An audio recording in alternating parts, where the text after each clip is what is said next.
রিপন, সামনে তো ঈদায় পড়ছে রে। ঠিকাদার তো অনেকদিন ধরে এনে টাকা পয়সা দেয় না। তোমার কাছে কি কোনো কিছু ভয় লাগেছে? তুমি কি কিছু বলতে পারো? আজকে তো কিছু টাকা হইলে ভালো হইতো, বাজার সদাই করতে হইতো।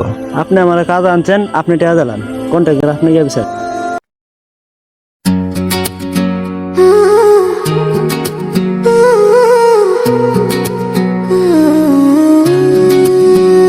এত কষ্ট করে কাজ করতেছি 15 দিন ধরে, বাজার সদাই টাকাটাও দেয় না। আসলে আর কি হবে, কত কষ্ট করে চলি।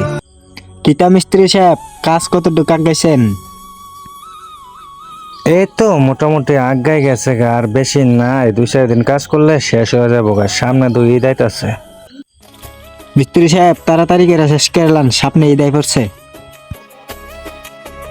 অনেক পরিশ্রম করে কাজ করতেছি, অনেক দিন ধরে টাকা পাইতেছি না। আজকে কন্ট্রাক্টর আইছে, আজকে টাকা চাইবো। যদি দেয় তাহলে বাজার সদাই করতে পারি। মিস্ত্রি সাহেব কিতা ভাবতেছেন, কিছু কইবেন? ভাই, আপনি তো অনেকদিন ধরে সাইডে আয়েন না, টাকা পয়সা দেন না। আমরা কিছু টাকা পয়সা দেওয়ার দরকার ছিল। সামনে ঈদ আয় পড়ছে।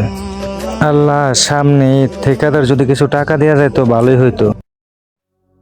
কিতা বলেন মিস্ত্রি সাহেব, সাইড আইতে না নাই টিটিয়ার কথা শুরু করছেন। আমি কি টিয়া পয়সা দেই না? ঈদের সময় টিয়া পয়সা নিন। হাই হাই, ঠিকাদার এ কি বললো? আমরা পেটে দেয় কাজ করি, আমাদেরকে টাকা না দিলে আমরা কিভাবে চলবো, কিভাবে বাজার সদাই করব আমরা এখন?